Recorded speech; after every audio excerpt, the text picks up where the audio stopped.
6 దశాబ్దాల రాజకీయ అనుభవం కలిగి గొప్ప పేరు ప్రఖ్యాతలు తెచ్చుకున్నటువంటి మహానేత, సీనియర్ నాయకుడైనటువంటి ఒక వ్యక్తి గురించి, మహానుభావుడి గురించి ఈరోజు మనం స్పెషల్ స్టోరీగా చెప్పుకుంటూ ఉన్నాం. ఆ వ్యక్తి ఎవరో కాదు, మాజీ రాష్ట్రపతి ప్రణబ్ ముఖర్జీ. ప్రణబ్ ముఖర్జీ గురించి ఈరోజు మనం ఎందుకు చెప్పుకుంటున్నామంటే కారణం ఉంది. భారతీయులందరూ కూడా ఈరోజు మనం బాధపడాల్సినటువంటి ఒక సందర్భం వచ్చింది. ఆగస్టు 31, 2020 ఢిల్లీలోని ఆర్మీ రీసెర్చ్ ఆసుపత్రిలో ఈరోజు ప్రాణాలు పోగొట్టుకున్నటువంటి వ్యక్తి మాజీ రాష్ట్రపతి ప్రణబ్ ముఖర్జీ. ఈ విషయాన్ని తన కుమారుడైనటువంటి అభిజిత్ ముఖర్జీ ట్విట్టర్ ద్వారా మనందరికీ తెలియజేయడం జరిగింది. ఆగస్టు 31, 2020 ఢిల్లీలోని ఆర్మీ ఆసుపత్రిలో, ఆర్మీ రీసెర్చ్ ఆసుపత్రిలో ఆయన తుది శ్వాస వదలడం జరిగింది. ఆగస్టు 10వ తారీఖున ఆయన అక్కడ ఆసుపత్రిలో చేరడము, దాదాపు 21 రోజుల పాటు అనారోగ్యంగా ఆసుపత్రిలో చికిత్స పొందుతూ ఈరోజు మనకు చనిపోవడం జరిగింది. కరోనా వ్యాధి సోకి దాని తర్వాత ఆసుపత్రిలో చేరి ఈరోజు ఆయన తుది శ్వాస వదలడం జరిగింది. ఇది మనందరికి కూడా చాలా తీవ్రమైనటువంటి ఒక గొప్ప బాధాకరమైనటువంటి విషయం అన్నమాట. అందరూ కూడా బాధపడాల్సినటువంటి రోజు. ఎందుకంటే మన దేశానికి ఎంతో సేవ చేసినటువంటి వ్యక్తి అన్నమాట. రాజకీయ పరంగా మన దేశంకి ఎంతో సేవ చేసినటువంటి వ్యక్తి ఎవరంటే కనుక ప్రణబ్ ముఖర్జీ. ప్రణబ్ ముఖర్జీ గురించి మనం చాలా విషయాలు ఈరోజు చూద్దాం. 1935 డిసెంబర్ 11వ తారీఖున పశ్చిమ బెంగాల్లోని బిర్భూమ్ జిల్లాలో జన్మించడం జరిగింది ప్రణబ్ ముఖర్జీ. తల్లి పేరు రాజ్యలక్ష్మి ముఖర్జీ. కింకర ముఖర్జీ తండ్రి పేరు. కింకర ముఖర్జీ తండ్రి, రాజ్యలక్ష్మి ముఖర్జీ వచ్చేసి తల్లి. రాజ్యలక్ష్మి ముఖర్జీ, కింకర ముఖర్జీలకు ఆ దంపతులకు జన్మించినటువంటి గొప్ప మహానేత ప్రణబ్ ముఖర్జీ. 1935 డిసెంబర్ 11న పశ్చిమ బెంగాల్లోని బిర్భూమ్ జిల్లాలో మిరాటి అనే గ్రామంలో జన్మించాడు. ముఖ్యంగా తాను బాగా గొప్ప విద్యను అభ్యసించాడు. కలకత్తా విశ్వవిద్యాలయంలో ఎంఏ రాజనీతి శాస్త్రం ఎంఏ కూడా చేయడం జరిగిందనమాట.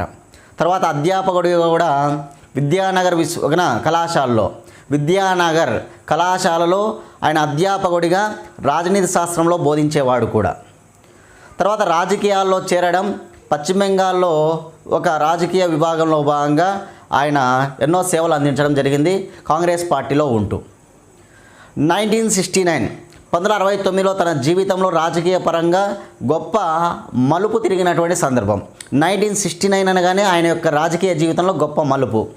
అదేంటంటే కనుక మిడ్నాపూర్, అంటే పశ్చిమ బెంగాల్లో మిడ్నాపూర్ అనేటువంటి ప్రాంతం ఉంటుంది. ఆ మిడ్నాపూర్ అనే ప్రాంతంలో అక్కడ ఎన్నికలు జరుగుతూ ఉంటాయి. ఆ ఎన్నికల ప్రచారంలో భాగంగా ఆ రోజు ప్రధానమంత్రి అయినటువంటి ఇందిరాగాంధీ అక్కడికి రావడం, అక్కడ ఒక సభలో ప్రణబ్ ముఖర్జీ ప్రసంగించడం జరుగుతుందన్నమాట. మిడ్నాపూర్ ఎన్నికల ప్రచారంలో ఇందిరాగాంధీ ప్రధానమంత్రిగా ఆ రాష్ట్రానికి వెళ్ళడము, అదే సభలో పశ్చిమ బెంగాల్కు చెందినటువంటి ఒక కాంగ్రెస్ సభ్యుడిగా ఆయన ప్రసంగించడం జరుగుతుంది ప్రణబ్ ముఖర్జీ. ఆ ప్రసంగానికి ఇందిరాగాంధీ మంత్రముగ్ధులు కావడం జరుగుతుంది. ఇందిరాగాంధీ మంత్రముగ్ధులు అయిన తర్వాత అతని గురించి ఆరా తీస్తుందన్నమాట. ప్రణబ్ ముఖర్జీ గురించి ఆరా తీస్తుంది. ప్రణబ్ ముఖర్జీ తల్లిదండ్రులు స్వాతంత్ర ఉద్యమ కాలంలో పాల్గొన్నవారని, కాంగ్రెస్ పార్టీలో కూడా ఎన్నో సేవలు అందించారు ఆ రాష్ట్రంలో అని తెలుసుకొని, తర్వాత వెంటనే ప్రణబ్ ముఖర్జీకి అదే సంవత్సరంలో రాజ్యసభ సభ్యునిగా చేర్చుకోవడం జరుగుతుంది. అంటే రాజ్యసభలో అడుగుపెట్టినటువంటి సందర్భం అన్నమాట. ప్రణబ్ ముఖర్జీ రాజ్యసభలో అడుగుపెట్టడం జరుగుతుంది. తర్వాత అదే కాంగ్రెస్ పార్టీలో ఉంటూ ఇందిరాగాంధీ వారసుడిగా పేరు తెచ్చుకుంటాడు ప్రణబ్ ముఖర్జీ. ప్రణబ్ ముఖర్జీ పేరు తెచ్చుకోవడం జరుగుతుంది. 1980 నుంచి 84 వరకు రాజ్యసభకు నాయకుడిగా పనిచేస్తాడు. 80 నుంచి 84 వరకు 4 సంవత్సరాల పాటు రాజ్యసభలో నాయకుడిగా పనిచేస్తాడు. ఆ 80 నుంచి 84 వరకు ప్రధానమంత్రిగా ఉన్న వ్యక్తి కూడా ఇందిరాగాంధీనే. అంటే ఇందిరాగాంధీ వారసుడిగా అంత గొప్ప వ్యక్తిగా పేరు తెచ్చుకున్నటువంటి వ్యక్తి అన్నమాట ప్రణబ్ ముఖర్జీ. 1982 నుంచి 1984 వరకు ఆయన ఆర్థిక మంత్రిగా పనిచేస్తాడు ఇందిరాగాంధీ కాలంలో. ఇందిరాగాంధీ కాలంలో 80 నుంచి 84 వరకు రాజ్యసభ సభ్యుడిగా పనిచేశాడు, రాజ్యసభ నాయకుడిగా పనిచేశాడు. 82 నుంచి 84 వరకు క్యాబినెట్ మంత్రిగా పనిచేశాడు, ఆర్థిక మంత్రిగా పనిచేశాడు. కాంగ్రెస్ గవర్నమెంట్ ఉన్నటువంటి కాలంలో, ఇందిరాగాంధీ ప్రధానమంత్రిగా ఉన్న కాలంలో ఆయన ఆర్థిక మంత్రిగా పనిచేశాడు. అత్యంత చిన్న వయసులో ఆర్థిక మంత్రిగా పగ్గాలు చేపట్టినటువంటి వ్యక్తి ఎవరంటే కనుక ప్రణబ్ ముఖర్జీనే. 1984లో ఇందిరాగాంధీ చనిపోవడం జరుగుతుంది. ఇందిరాగాంధీ చనిపోయిన తర్వాత రాజీవ్ గాంధీ ప్రధానమంత్రి కావాలని అందరూ కూడా ఆకాంక్షిస్తూ ఉంటారు. ప్రజలు సైతం, కాంగ్రెస్ పార్టీకి చెందిన వాళ్ళందరూ కూడా ఆకాంక్షిస్తూ ఉంటారు. కానీ ప్రణబ్ ముఖర్జీ దానికి ఒప్పుకోడు. కారణం ఏంటంటే కనుక అతనిది చిన్న వయస్సు, రాజకీయ అనుభవం లేదు. అదేవిధంగా ప్రధానమంత్రిగా ఆయనకు వయసు రీత్యా అంత అనుభవం లేదు కాబట్టి అతను వద్దు అంటాడనమాట.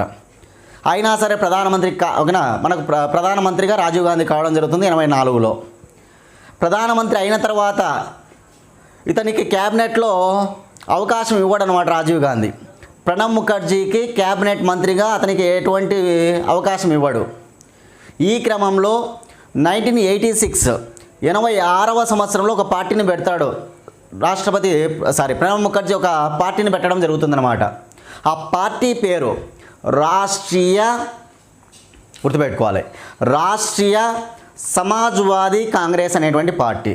రాష్ట్రీయ సమాజ్వాదీ పార్టీ కాంగ్రెస్ను ఎవరు స్టార్ట్ చేశారంటే ప్రణబ్ ముఖర్జీనే. 1986లో అంటే కాంగ్రెస్ పార్టీ అధికారంలో ఉన్న కాలంలో అతనికి క్యాబినెట్లో చోటు ఇవ్వలేదు రాజీవ్ గాంధీ. అందుకని 1986లో ఏకంగా ఒక పార్టీని ప్రారంభిస్తాడు. 86 నుంచి 89 వరకు మాత్రమే ఆ పార్టీ కొనసాగుతుంది. 89వ సంవత్సరంలో అతని గొప్ప పేరు ప్రఖ్యాతలు సంపాదించుకున్నాడు ఆ పార్టీ ద్వారా. ఏ పార్టీ పేరు గుర్తుపెట్టుకోవాలి ఖచ్చితంగా. ఏ పార్టీ అది? రాష్ట్రీయ సమాజ్వాద్ కాంగ్రెస్. 1986 నుంచి 89 వరకు అది ఉంటుంది ఆ పార్టీ. అలా ఆ పార్టీ ద్వారా పేరు ప్రఖ్యాతలు సంపాదించడం జరుగుతుంది. తద్వారా మళ్ళీ రాజీవ్ గాంధీకి ప్రణబ్ ముఖర్జీకి మధ్య చర్చలు ఏర్పడతాయి. ఈ చర్చల ద్వారా ప్రణబ్ ముఖర్జీ మళ్ళీ తిరిగి కాంగ్రెస్ పార్టీలోకి రావడం జరుగుతుంది.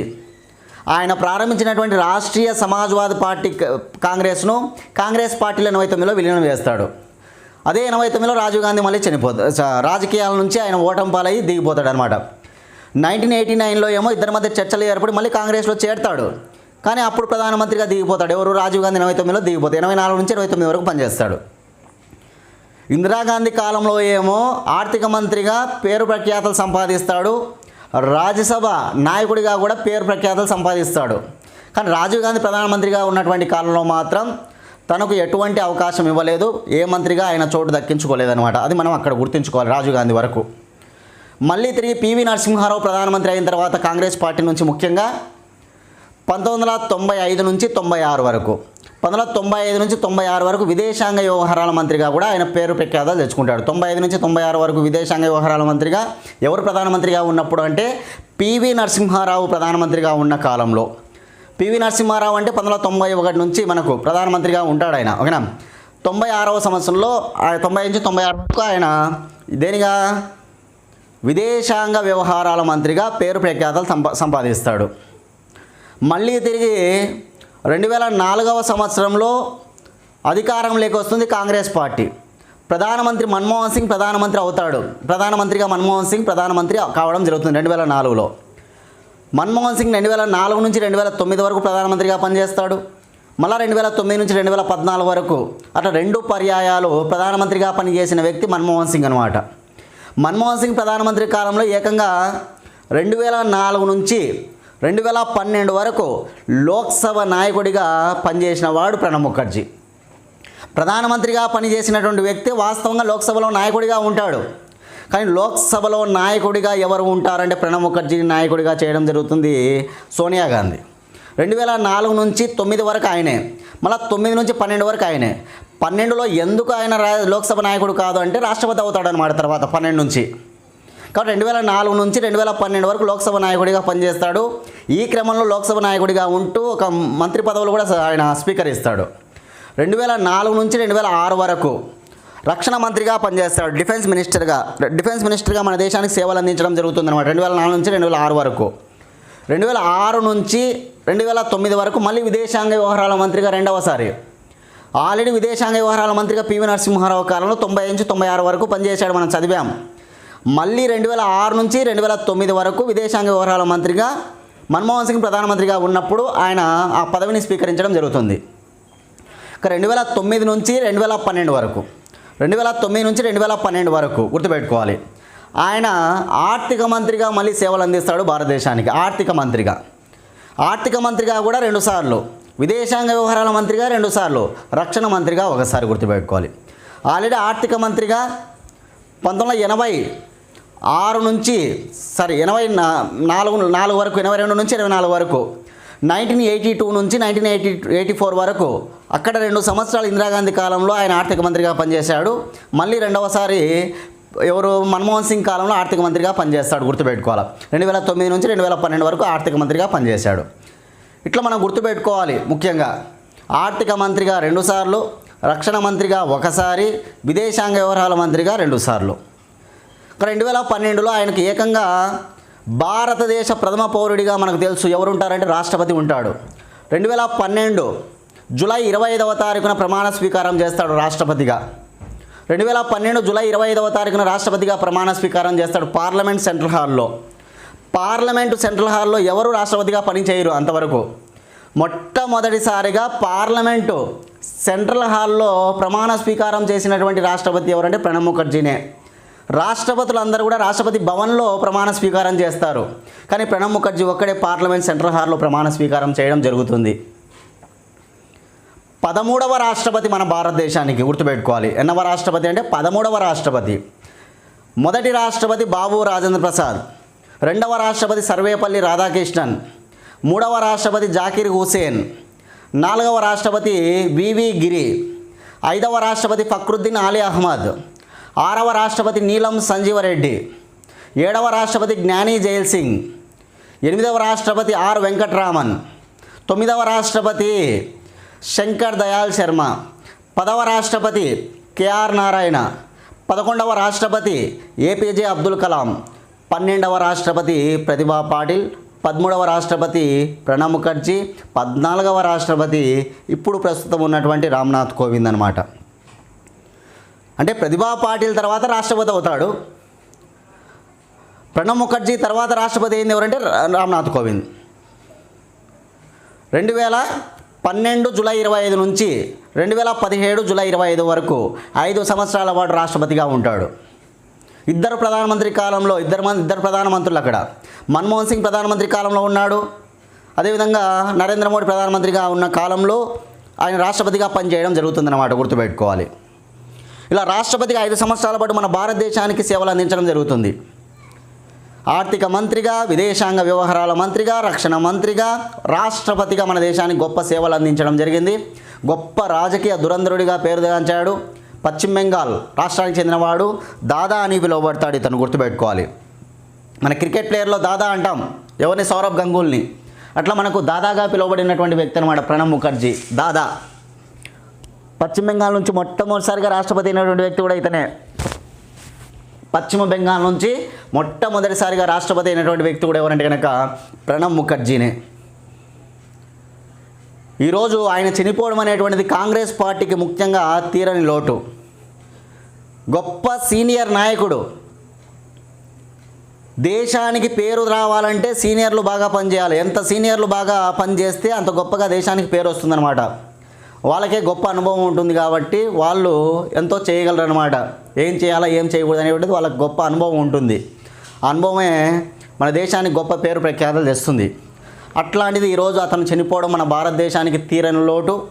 కాంగ్రెస్ పార్టీకి అట్లాంటి గొప్ప సీనియర్ నాయకుడు పోవడం అనేటువంటిది తీరని లోటు అనమాట. ఇక ప్రణబ్ ముఖర్జీ రాజకీయంలో ఎంతెంత గొప్ప గొప్ప పదవులను అలంకరించాడో మనం చూసాం. లోక్సభ నాయకుడిగా పనిచేశాడు, రాజ్యసభ నాయకుడిగా పనిచేశాడు, గుర్తుపెట్టుకోవాలి. ఏకంగా కాంగ్రెస్ పార్టీ అధికారంలోకి వచ్చింది కదా మళ్ళీ అటల్ బిహారీ వాజ్పేయి తర్వాత 2004 నుంచి 2014 వరకు, 2004 నుంచి 2012 వరకు ఏకదాటిగా లోక్సభకు ఆయనే నాయకుడు అనమాట. ఇందిరాగాంధీ కాలంలో 1980 నుంచి 84 వరకు రాజ్యసభ నాయకుడిగా పనిచేశాడు. అంటే రాజ్యసభలో ఉన్నటువంటి మెంబర్స్ అందరూ ఆయన పెద్ద, అంతే. లోక్సభలో ఉన్నటువంటి ఎంపీలందరికీ ఆయన పెద్ద. అంత గొప్పగా రాజకీయ అనుభవం సంపాదించినటువంటి వ్యక్తి అనమాట ప్రణబ్ ముఖర్జీ. ఈరోజు ఆయన చనిపోవడం చాలా గొప్ప తీరని లోటు. అంతేకాదు గొప్ప రచయిత కూడా ఆయన. ఎన్నో పుస్తకాలు రాశాడు. ఒక వ్యక్తికి ఎంత అనుభవం లేకపోతే పుస్తకాలు రాస్తాడు. కాబట్టి ఈరోజు ఆయన గొప్ప పుస్తకాలు రాశాడు, ఎన్నో అవార్డులు పొందాడు. భారతదేశంలో అత్యున్నత పురస్కారం ఏదంటే భారతరత్న. అట్లాంటిది కూడా మనకు 2019 పోయిన సంవత్సరమే ప్రణబ్ ముఖర్జీకి వచ్చింది, గుర్తుపెట్టుకోవాలి. 2019 నానాజీ దేశ్ముఖ్, గుర్తుపెట్టుకోవాలి. నానాజీ దేశ్ముఖ్, భూపేన్ హజారికా, ప్రణబ్ ముఖర్జీ అనేటువంటి ముగ్గురు వ్యక్తులకు 2019లో భారతరత్న అవార్డు ఇచ్చారు, గుర్తుపెట్టుకోవాలి. భారతరత్న పొందినటువంటి రాష్ట్రపతులు ఒకసారి మనం చూస్తే బాబు రాజేంద్ర ప్రసాద్. బాబు రాజేంద్ర ప్రసాద్కు 1962లో వచ్చింది, గుర్తుపెట్టుకోవాలి. 1962. 1963లో జాకిర్ హుసేన్కి వస్తుంది, జాకిర్ హుసేన్. 1975లో వివి గిరికి వస్తుంది, వివి గిరి, 1975. అదేవిధంగా మనకు ఏపీజే అబ్దుల్ కలాం 1997లో వస్తుంది, ఏపీజే అబ్దుల్ కలాంకు 1997. ప్రణబ్ ముఖర్జీ 2019లో వచ్చింది, గుర్తుపెట్టుకోవాలి. బాబు రాజేంద్ర ప్రసాద్, జాకీర్ హుసేన్, వివి గిరి, ఏపీజే అబ్దుల్ కలాం, ప్రణబ్ ముఖర్జీ వీళ్ళకు మాత్రమే రాష్ట్రపతులుగా భారతరత్న అవార్డుతో సత్కరించడం జరిగింది. భారతీయ జనతా పార్టీ అధికారంలో ఉన్నప్పుడు కాంగ్రెస్ వ్యక్తికి భారతరత్న అవార్డు ఇచ్చారంటే మనం ఎంత గొప్ప వ్యక్తి ఆలోచించాలి. అతను కాంగ్రెస్ పార్టీలో ఉన్నటువంటి గొప్ప వ్యక్తి ఆయన, కానీ అన్ని పార్టీ వాళ్ళు అతన్ని అభిమానిస్తాయి, అది మాత్రం మరవకూడదు. ఇక్కడ ఈ పార్టీ ఆ పార్టీ అని లేదు, అన్ని పార్టీల నాయకులు ఆయన అభిమానించేటువంటి వ్యక్తులు కొల్లలు మన భారతదేశంలో. 1969లో ఇందిరాగాంధీ వారసుడిగా అడుగుపెట్టి తర్వాత కుమారుడైనటువంటి రాజీవ్ గాంధీ, తర్వాత సోనియా గాంధీ కుటుంబాలకు 3 తరాల గాంధీ కుటుంబాలకు ఆయన అండగా నిలిచినటువంటి వ్యక్తి అనమాట. ఇందిరాగాంధీకి అండ, రాజీవ్ గాంధీకి అండ, తర్వాత సోనియా గాంధీ కుటుంబానికి కూడా గొప్ప అండగా నిలిచినటువంటి వ్యక్తి. సోనియా గాంధీ రాజకీయ నాయకుడిగా ఆయన ప్రకటించింది చాలాసార్లు. ఇందిరాగాంధీ వారసుడిగా పేరు తెచ్చుకున్నాడు, సోనియా గాంధీకి రాజకీయ గురువుగా పేరుగాంచాడు. సోనియా గాంధీ యొక్క రాజకీయ గురువు ఆయన. రాజకీయ గురువు కాబట్టి లోక్సభ నాయకుడిగా పెట్టింది, అంత మాత్రాన పెట్టదు. రాజకీయ గురువు కాబట్టి లోక్సభ నాయకుడిగా పెట్టింది. 2004 నుంచి ఏకంగా ఆయన రాష్ట్రపతి అయినంత వరకు 2012 వరకు ఆయన లోక్సభ నాయకుడు. భారతరత్ననే కాదు, ఓకేనా, దానికంటే కొద్దిగా తక్కువైనటువంటి పద్మ విభూషణ్ అవార్డు కూడా వచ్చింది. పద్మ విభూషణ్ 2008లో పద్మ విభూషణ్, 2019లో భారతరత్న. అన్నిటికంటే మెయిన్ పురస్కారం భారతరత్న. రెండవ అత్యున్నత పురస్కారం పద్మ విభూషణ్. ఆ పద్మ విభూషణ్ ఎప్పుడు వచ్చింది అని అడిగితే 2008, గుర్తుపెట్టుకోవాలి. పార్లమెంట్లో గొప్ప వ్యక్తులకు బెస్ట్ పార్లమెంటేరియన్ అవార్డు అనేది ఇస్తారు, best parliamentarian award. Best parliamentarian award పొందిన మొట్టమొదటి రాష్ట్రపతి ప్రణబ్ ముఖర్జీనే, అది మనం గమనించాలి. 1997లో బెస్ట్ పార్లమెంటేరియన్ అవార్డు పొందడం జరుగుతుందన్నమాట. మొట్టమొదటి రాష్ట్రపతిగా పేరు ప్రఖ్యాతలు చేసుకునేటువంటి వ్యక్తి ఆ అవార్డు తీసుకుని, బెస్ట్ పార్లమెంటేరియన్ అవార్డు. గొప్ప గొప్ప విశ్వవిద్యాలయాలు, విదేశీ విశ్వవిద్యాలయాలు సైతం ఆయన గౌరవ డాక్టరేట్తో సత్కరించాయి. గౌరవ డాక్టరేట్లు లెక్కలేనని, ఇంకా విశ్వవిద్యాలయాలు గౌరవ డాక్టరేట్తో సత్కరిస్తాయి అన్నమాట గొప్ప గొప్ప వ్యక్తులను. అట్లా ప్రణబ్ ముఖర్జీకి గౌరవ డాక్టరేట్లు లెక్కలేనని వచ్చాయి, అది గమనించాలి. ఇలా గొప్ప పురస్కారాలు, రాజకీయంలో ఆయన దేంట్లో ఎట్లాంటి విషయాలు ఏమేమి చేశాడు అనేటువంటిది ఇవన్నీ కూడా మనకు మైండ్లో పెట్టుకోవాలి, మోస్ట్ ఇంపార్టెంట్. అదేవిధంగా ఆయన రాసినటువంటి పుస్తకాలు మనం చూస్తే ఒకసారి ప్రణబ్ ముఖర్జీ రాసినటువంటి పుస్తకాలు ద మోస్ట్ ఇంపార్టెంట్ పుస్తకాలు. టర్బులెంట్ ఇయర్స్ అనేటువంటి పుస్తకం, చాలా పుస్తకాలు రాశాడనమాట. Turbulent years, the collision years, the collision years అనేటువంటి పుస్తకం. The dramatic decade, the dramatic decade, Indira Gandhi years, Indira Gandhi years అనేటువంటి పుస్తకం రాశాడు. అదేవిధంగా సాగా of struggle and sacrifice, saga of struggle and sacrifice అనేటువంటి పుస్తకం, సాక్రిఫైజ్ అనేటువంటి పుస్తకం. ఆఫ్ ది ట్రాక్ అనేటువంటి పుస్తకం, of the track, of the track అనేటువంటి పుస్తకం. గొప్ప స్పీచర్ అన్నమాట ఇతను. సెలెక్షన్ స్పీచర్స్ అనేటువంటి పుస్తకం, స్పీచెస్ అనేటువంటి పుస్తకం, selection speeches. Thoughts and reflections, reflections అనేటువంటి పుస్తకం. మిడ్ టర్మ్ అనేటువంటి పుస్తకం, మిడ్ టర్మ్. మిడ్ టర్మ్, ఓకేనా. The turbulent years, the collision years, the dramatic decade Indira Gandhi years, saga of struggle and sacrifice, of the track, selection speeches, thoughts and reflections, ఓకేనా. Mid term ఇట్లాంటి పుస్తకాలన్నీ కూడా రాశాడనమాట, ఓకేనా. Next emerging, గొప్ప పుస్తకం, పేరు ప్రఖ్యాతులు బాగా తెచ్చినటువంటి పుస్తకం emerging. Dimension of Indian economy అనేటువంటి గొప్ప పుస్తకం కూడా ఇండియన్ ఎకానమీ పైన కూడా రాసినాడంటే చూడండి, ఆర్థికంగా కూడా ఆయనకి ఎంత గొప్ప అనుభవమో మనం గుర్తుపెట్టుకోవాలి, ఓకేనా. ఇట్లాంటి చాలా చాలా గొప్ప పుస్తకాలు ఆయన రాయడం జరిగిందనమాట, ఓకేనా. ఆయన రచయిత పరంగా కూడా గొప్ప పేరు ప్రఖ్యాతలు సంపాదించడం జరిగింది ప్రణబ్ ముఖర్జీ. ఈరోజు అందరూ కూడా మన దేశంలో ఉన్నటువంటి వాళ్ళందరూ కూడా ఖచ్చితంగా అందరూ బాధపడాల్సినటువంటి విషయం ఇది. కాంగ్రెస్ పార్టీకి ముఖ్యంగా తీరని లోటు. రాజకీయంగా గొప్ప వ్యక్తులు మనం కోల్పోతూ ఉన్నాం. అలాంటి గొప్ప వ్యక్తులలో గొప్ప మహానుభావుడు ప్రణబ్ ముఖర్జీ ఈరోజు మనకు లేడు. కాబట్టి అందరూ కూడా దయచేసి మనస్ఫూర్తిగా ప్రణబ్ ముఖర్జీ మరణానికి మనం శ్రద్ధాంజలి ఘటించి తీరాలి. ఆగస్టు 31న ఆయన ఆర్మీ ఆసుపత్రిలో, ఆర్మీ రీసెర్చ్ ఆసుపత్రిలో ఢిల్లీలో చనిపోవడం అనేటువంటిది మనం అందరం కూడా ఈరోజు ఖచ్చితంగా తీవ్ర దిగ్భ్రాంతిని వ్యక్తం చేయాల్సినటువంటి అవసరం ఎంతైనా ఉంది. రానున్న రోజుల్లో ఆయనను ఎవరు కూడా రాబోయే యువతరం మరవకూడదు. కాబట్టి ప్రభుత్వాలు దయచేసి ఆయన పేరు మీదుగా ఈయనను గురించినటువంటి అన్నీ కూడా గుర్తుపెట్టుకునేటువంటి విధంగా కొన్ని కట్టడాల పేర్లు కానీ, ఓకేనా, అదేవిధంగా ఆయన పేరు మీదుగా నాణ్యాలు ముద్రించడం కానీ, అదేవిధంగా పోస్టల్ స్టాంపులు తయారు చేయడం కానీ, ఏదైనా ప్రాజెక్టులు కడితే దానికి ఆ పేర్లు పెట్టడం, నేషనల్ హైవేస్కు పేర్లు పెట్టడం, బ్రిడ్జీలకు పేర్లు పెట్టడం, దయచేసి అవి అలాంటివి చేస్తే రానున్నటువంటి యువతరం ప్రణబ్ ముఖర్జీ యొక్క గొప్ప, ఆయన మన దేశానికి సేవలు అందించడం జరిగింది కాబట్టి ఆ సేవకు మనం గుర్తింపుగా అవన్నీ చేసుకోవాలని కోరుకుంటూ సెలవు.